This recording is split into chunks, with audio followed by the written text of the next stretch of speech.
capítulo número 8. Las aguas bajan. Voy a leerles entonces el capítulo. Entonces Dios se acordó de Noé y de todas las bestias y de todo el ganado que estaban con él en el arca. Y Dios hizo pasar un viento sobre la tierra y decrecieron las aguas, las fuentes del abismo y las compuertas del cielo se cerraron. Y se detuvo la lluvia del cielo. Las aguas bajaron gradualmente sobre la tierra y después de 150 días las aguas habían disminuido. Y el día 17 del mes séptimo del arca descansó sobre los montes del Ararat.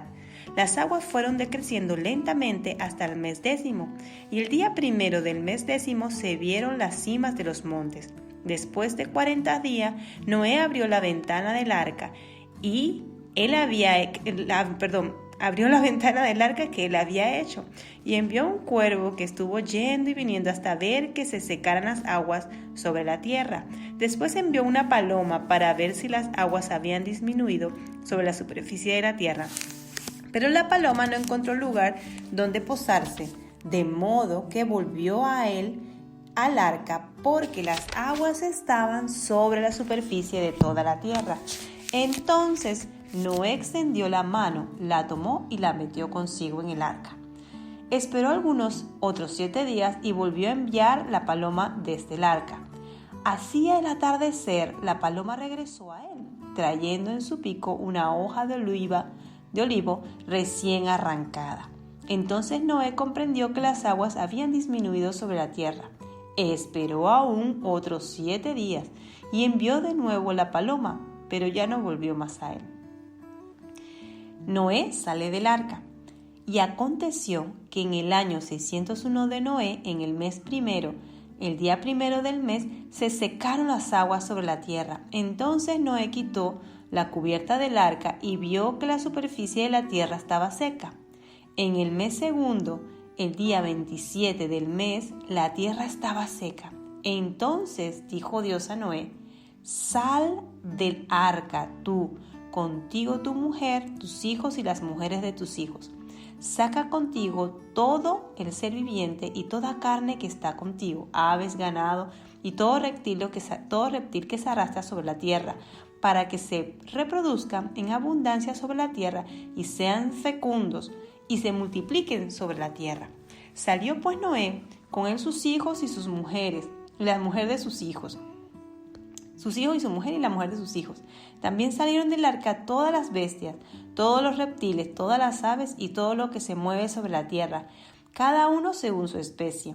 Entonces Noé edificó un altar al Señor y tomó de todo animal limpio y de toda ave limpia y ofreció holocausto en el altar.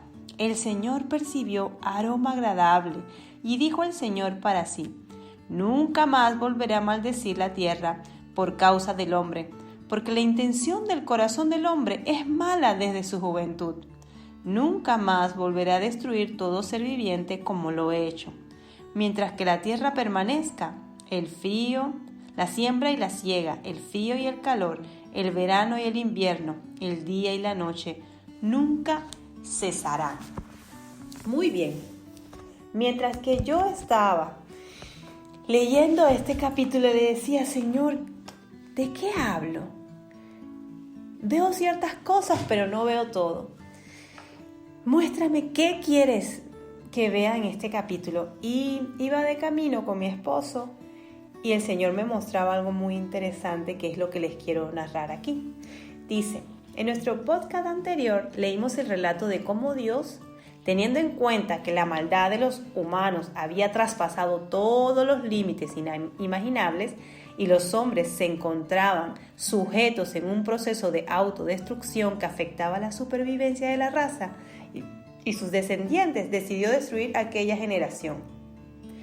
Hemos comentado que la construcción del arca, la entrada de Noé, su familia y los animales en la nave era un detalle significativo de lo que Dios hizo con ellos.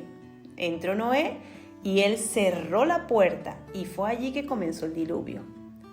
Después del comienzo del diluvio y la permanencia de las aguas sobre la tierra, surgió el principio de la calma con las palabras: y se acordó Dios de Noé.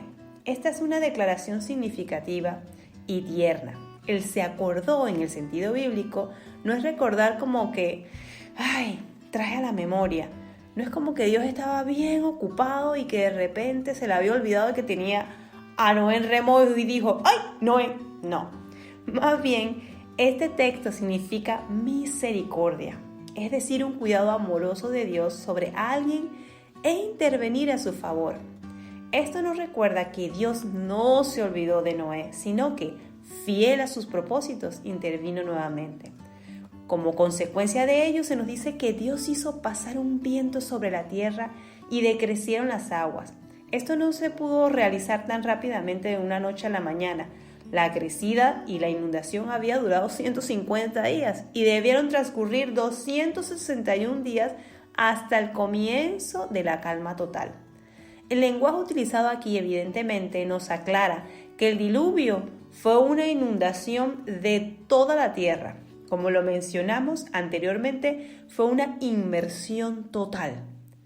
Un ejemplo de esta expresión y de su significado es se acordó, que es lo que hemos mencionado anterior. Es, por ejemplo, cuando Sansón invocó a Dios cuando estaba atado entre los dos pilares, siendo exhibido y burlado por sus enemigos los filisteos, y Dios en su amor intervino a su favor. Esto lo encontramos en Jueces 16:28, que dice así: entonces aclamó Sansón a Jehová y dijo: Señor Jehová, acuérdate ahora de mí y fortaléceme. Te ruego solamente esta vez, oh Dios, para que de una vez tome venganza de los filisteos por mis dos ojos. También lo podemos encontrar en 1 Samuel 1:11, cuando Ana frente al templo estaba llorando afligida, clamando a Dios por concebir un hijo. Y dice así: e hizo voto diciendo: Jehová de los ejércitos, si te dignares en mirar la aflicción de tu sierva, y te acordares de mí, y no te olvidares de tu sierva, sino que dieras a tu sierva un hijo varón, yo lo dedicaré a Jehová todos los días de su vida, y no pasará navaja sobre su cabeza. Dios en su infinito amor se acordó interviniendo a su favor. ¿Fue este el sentido o el significado de la expresión se acordó Dios de Noé? A continuación vemos cómo Dios manda un viento a disminuir las aguas. E hizo pasar Dios un viento sobre la tierra y disminuyeron las aguas. En Génesis 1:2 leemos que el Espíritu de Dios se movía sobre la faz de las aguas. En este capítulo vemos cómo aquí hizo que soplara un fuerte viento sobre la tierra y las aguas comenzaran a bajar. Una vez que se interrumpieron estas dos fuentes, poco a poco se fueron retirando de la tierra. Cuando yo buscaba la raíz o la etimología de este término usado aquí, encontramos que la palabra hebrea que quería decir aquí era el shub o el shui, lo que significa volverse. Y volvieron las aguas tanto hacia abajo como hacia arriba por medio de la evaporización. El resultado fue, al cabo de 150 días, las aguas habían disminuido. Obviamente el agua no dejó de existir, sino que simplemente volvieron a su antigua posición en los arroyos, ríos, lagos, océanos y etc. Ahora llegamos al punto interesante que encontré en este capítulo. La verdad que alabo a Dios por esta enseñanza que ha podido mostrarme, porque la verdad que es preciosa. El cuervo y la paloma. En este capítulo 8 podemos observar un incidente significativo. Cuando Noé envió las dos aves, el cuervo y la paloma, encontramos que tienen una gran lección espiritual. Noé envió un cuervo que estuvo yendo y viniendo hasta que finalmente no regresó. Pero la paloma regresó al arca y luego, al venir por última vez, incluso trajo una planta verde, una hoja de olivo. Está claro que cuando al final ya no regresó, fue una señal de que el juicio había concluido y que la paz había vuelto a la tierra. Claro que el hombre que saldría del arca era de la misma clase que todos los descendientes de Adán y había provocado el diluvio como juicio de Dios. Vamos a comprobar en los capítulos siguientes que en los tiempos posteriores del diluvio no hubo mucho progreso del ser humano. En realidad, no hubo progreso en absoluto. Veamos cómo estas dos aves nos dan una lección espiritual para nuestras vidas bien importante. El cuervo. Noé envió el cuervo y este no regresó. ¿Pero por qué? El cuervo come carroña y había mucha carne de animales muertos flotando sobre la superficie del agua. Podemos imaginarlo poniéndose al día al comer con voracidad. El cuervo, incidentalmente, y como veremos al estudiar ciertas reglas de dietéticas por el libro de Levítico, sería considerado por las reglas dietéticas del futuro pueblo de Israel como un ave inmunda. Lo limpio y lo impuro se encuentran juntos. Si tú has decidido creer en Jesús como su Salvador, o más bien profesas ser cristiano, y cuando menciono la palabra cristiano, no me estoy refiriendo a una denominación especial, más bien me refiero al hecho de creer en Jesús como tu Salvador. Entonces tú y yo, como tales, tenemos estas dos naturalezas que viven en constante lucha dentro de nosotras. Como lo expresa el Evangelio según Juan en el capítulo 3, versículo 6, nuestro Señor dijo: lo que es nacido de la carne, carne es, y lo que es nacido del Espíritu, Espíritu es. Y el apóstol Pablo también en su carta a los Romanos en el capítulo 7, 18 nos dice lo siguiente: porque yo sé que en mí, es decir, en mi carne, no habita nada bueno, porque el querer estar presente en mí, pero el hacer el bien no. El apóstol Pablo habla de una lucha entre dos naturalezas, y también hoy en día hay esa lucha entre las naturalezas de la nueva y la vieja, que coexisten en la persona que decide creer en Jesús. El cuervo salió hacia un mundo juzgado y encontró un verdadero festín para su deleite, un banquete de animales muertos, porque era su medio de vida. Por eso, incansablemente iba y venía. El cuervo representa los deseos de la carne. La naturaleza de la carne, que es representada por el cuervo, ama las cosas del mundo, es decir, de este sistema o sociedad alejados de Dios, y los valores y principios distorsionados que hoy en día se promueven, que son el deleitarse en aquellas actitudes que no agradan a Dios. Pero te preguntarás, Sarai, ¿a qué te refieres con los deseos de la carne? Pues bien, en el libro de Gálatas, en el Nuevo Testamento, encontramos los capítulos 5 del 17 al 19 que dice lo siguiente: la naturaleza pecaminosa desea hacer el mal, que es precisamente lo contrario de lo que quiere el Espíritu. Y el Espíritu nos da deseos que se oponen a lo que desea la naturaleza pecaminosa.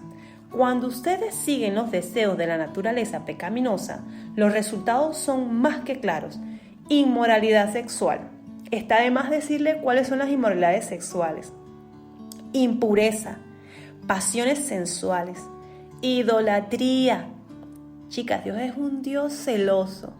Él solamente quiere alabanza y adoración para Él y no la comparte con nadie. Hechicería. Cuando me refiero a la hechicería, estoy hablándole de eso de tirarse las cartas, de leer cosas extrañas, que si la ouija, que si medium, que si cosas que no son agradables a Dios. Hostilidad, peleas, celos, arrebatos de furia, ambición egoísta, discordias, divisiones, envidias, borracheras, fiestas desenfrenadas y otros pecados parecidos. Permítame repetirles los que dije antes. Cualquiera que lleve esa clase de vida no heredará el reino de Dios. Toda persona que ha tomado la decisión de amar y obedecer a Dios debe vivir en el Espíritu Santo para que esta vieja manera de vivir no lo controle. En 2 de Corintios 5, versículo 17 podemos leer: de modo que si alguno está en Cristo, nueva criatura es. Las cosas viejas pasaron y aquí todas son hechas nuevas. Pero nuevamente surge otro pero, cuando algunas de las chicas me dan pues una excusa con respecto a este versículo diciéndome: para ti es fácil decirlo, pero yo no puedo. Déjame decirte que en tal o cual situación que les aqueja, dicen que no pueden. Pues bien, permíteme decirte algo. Sí puedes vencer esa vieja naturaleza. ¿Y sabes por qué te lo digo? ¿Sabes por qué te digo que sí puedes? Porque hay 2 puntos importantes que te ayudarán a vencer los deseos de la carne. 1. Ora a Dios y dile: Señor, tengo esta situación. Ayúdame a vencerla, que no puedo en mis propias fuerzas. Y la segunda, te lo digo así en mayúscula cerrada y en negrita: debes querer. Sí, debes querer en tu corazón. ¿Qué quiero decir con esto? No es que no puedas vencer esa situación, en realidad es que no quieres. Y te daré un ejemplo. Mi esposo le encanta el helado, pero para él no es bueno que coma helado, porque en realidad le hace daño, le hace mucho daño a su cuerpo comer el helado. Él no puede, pero ha querido dejarlo porque sabe que le hace daño a su cuerpo. Por más que le encante y que disfrute el momento en que lo está saboreando, ha decidido en su corazón dejarlo, porque sabe que las consecuencias de comerlo no serían buenas. Él ha sido radical en su decisión. Asimismo es en el plano espiritual.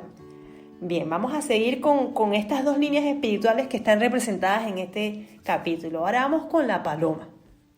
La paloma salió también hacia un mundo juzgado, igual que el cuervo. En contraste con el cuervo, ella no encontró ni descanso ni satisfacción o un motivo para quedarse, y regresó al arca. La paloma representa al cristiano en este mundo. Todos los placeres que este mundo nos pueden dar satisfacción, supuestamente, no son como las de Dios, no son como las que Dios puede darnos, porque solo en Él podemos encontrar verdadero descanso, solo en Él podemos encontrar satisfacción, porque lo que el mundo nos da es pasajero y perecedero. Así como la paloma, debemos volver al arca, que es Dios, para poder recibir esa plena llenura y satisfacción que solo Él puede darnos. Se ha dicho que la cuestión de lo que está bien y de lo que está mal es relativa. Esta es una manera en que el ser humano expresa su desacuerdo a los valores divinos con lo que dice Dios que no está bien. La Biblia es categórica. Lo que Dios dice que está mal, está mal. En la primera carta, el apóstol Juan, en el capítulo 2, versículo 15, se le dice al creyente: no améis al mundo, ni las cosas que están en el mundo. Tú y yo estamos viviendo actualmente en este mundo juzgado. Estamos en el mundo, pero en un sentido espiritual no pertenecemos a él. El cristiano puede utilizar este sistema, pero sin abusar de él y sin quedar afectivamente sujeto a él. Y tenemos que intentar rescatar lo que están perdidos, proclamándoles la palabra de Dios. En el Evangelio de Marcos, en el capítulo 16, versículo 5, ha quedado registrado este pedido del Señor: id por todo el mundo y predicad el Evangelio a toda criatura. Es importante que nos ocupemos diligentemente de esta tarea, difundiendo esa palabra de Dios. Aquella paloma reconoció qué clase de mundo se estaba encontrando y no halló en él descanso. Solo encontró descanso en el arca, y el arca nos muestra y explica la persona de Jesucristo. Permíteme hacerte una pregunta personal. ¿A cuál de los 2 pájaros te pareces? ¿Eres como el cuervo o como la paloma? Si realmente eres una hija de Dios, una creyente, tiene ambas naturalezas. ¿Por cuál de ellas te estás dejando controlar? ¿Amas a Dios o no? Recordamos el versículo de los capítulos anteriores que les he estado mencionando, y es algo que siempre recalca en mi corazón. Si me amas, obedeces mis mandamientos. Juan 14:15. Entramos ahora en otra sección de este capítulo en la que nos relata cómo Noé edificó un altar, y viene un punto muy importante también. Y dice así: edificó Noé un altar al Señor y tomó de todo animal limpio y de toda ave limpia y ofreció holocausto en el altar. Aquí vemos que lo primero que hizo Noé al salir del arca fue edificar un altar al Señor y ofrecerle un sacrificio. Esto nos habla de la persona de Jesucristo, y que fue ofrecido y aceptado ante la presencia de Dios como una alabanza a Dios y en reconocimiento por lo que Él es. Esta actitud hizo que en aquel momento especial Dios estuviese satisfecho con Noé. Y en el versículo 21 nos dice, y el Señor percibió, y si ustedes tienen ahí su Biblia, subrayenlo o escríbanlo, aroma agradable, y dijo al Señor para sí, nunca más volveré a maldecir la tierra por causa del hombre, porque la intención del corazón del hombre es mala desde su juventud. Nunca más volveré a destruir todo ser viviente como lo he hecho. Querida amiga, querida mujer que me escuchas a través de estos pequeños devocionales, así como Noé, si has entrado al arca, que es Dios, a través de la puerta, que es Jesucristo, hoy quiero invitarte a que al bajar del arca, tu vida sea saltar. Tus acciones sean un sacrificio vivo, para que cuando camines por este mundo caído y lleno de maldad, despidas un aroma agradable para Dios. Hemos visto en los capítulos anteriores ciertas preguntas que he estado haciendo con respecto a la vida personal de cada una con Dios. Y hoy surge una nueva pregunta a través de este estudio. ¿Qué dirías de ti misma? ¿Eres aroma agradable? Aquí hay otro punto que me llama también la atención, que hemos visto en el capítulo 7 y el 8. Vemos la obediencia a Noé. Yo le decía a Nat, wow, cuando Noé hacía las cosas, él esperaba la dirección de Dios. En el 7 vimos cómo Dios le dijo, sube al arca. Y Noé tuvo presto con sus oídos, escuchó y actuó. Subió al arca cuando Dios le indicó. Y ahora en el 9, Noé espera hasta que Dios le diera la instrucción, baja del arca. Yo quiero que ustedes se imaginen, vamos otra vez, tú sabes que a mí me gusta imaginar. Noé le tocaba alimentar a los animales todos los días. Debió ser un trabajo bien arduo. Los olores que tal vez allí emanaban no debieron de ser los más agradables que supongamos. Él debería estar ansioso de bajar de allí. Sin embargo, él permaneció en quietud, esperando el momento en que Dios le dijera, baja del arca. Esto nos deja otra enseñanza muy aplicable a nuestras vidas. Esperar las instrucciones de Dios. Muchas de nosotras tal vez no tengan el hábito de consultar a Dios sus acciones o las cosas que vayan a realizar de su día a día. Más bien andan, como dicen por aquí, por libre. Tal vez ustedes parezcan que yo les estoy diciendo algo exagerado, pero las que están pegaditas de mí se darán cuenta de que es así. Yo al levantarme le doy los buenos días a Dios y le pido que guíe mis pasos según Salmo 16, 7, 9, que dice así, adoro al Señor porque Él me guía, incluso en la noche me orienta y guía mis pasos. Siempre tomo en cuenta primero al Señor, nada me hará tambalear, pues Él está a mi lado.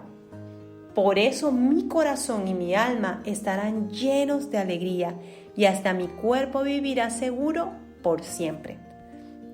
Chicas, al cocinar, al trabajar, al aparcar el coche, al caminar, al vestirme, yo voy y digo, Señor, ¿qué nos ponemos hoy? ¿Qué te gustaría? Todo lo consulto con Dios. Aún estoy aprendiendo a no ser tan impulsiva en decir que sí. A veces alguien me pide ayuda y yo digo sí. Y luego me veo metido en unos problemas y digo, nadie me mandó a no consultarte.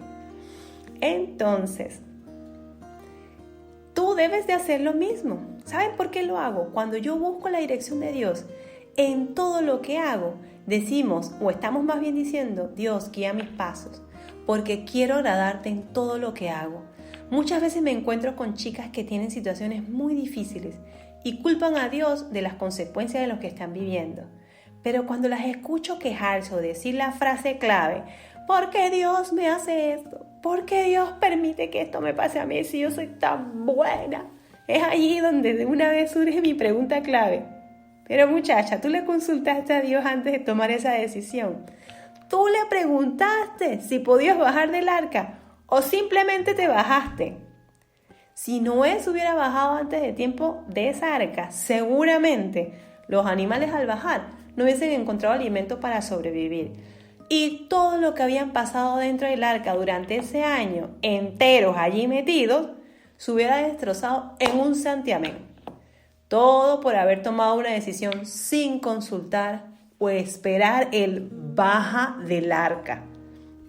Bien, volviendo a la escena de nuestro relato, diremos que cuando Noé desembarca del arca, se encontraba en una posición única, que era la de ser como Adán, la cabeza de la raza humana. Se ha dicho que estamos todos relacionados, emparentados con Adán, pero sería más preciso decir que tenemos un parentesco más cercano con aquel porque nosotros estábamos en cierto sentido relacionados más con Noé.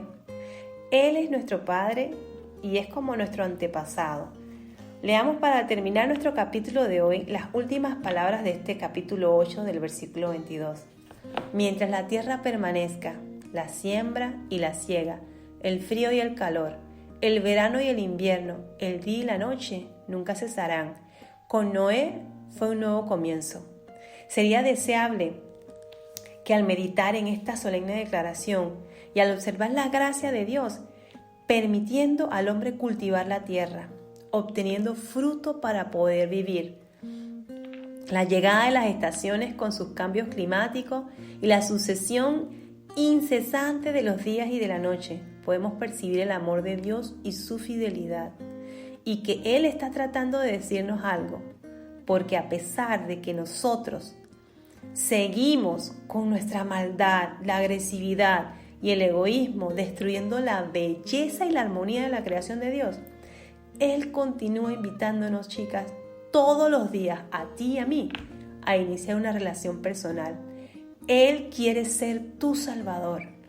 Él quiere ser tu libertador. Él quiere ser el que sacia tu alma.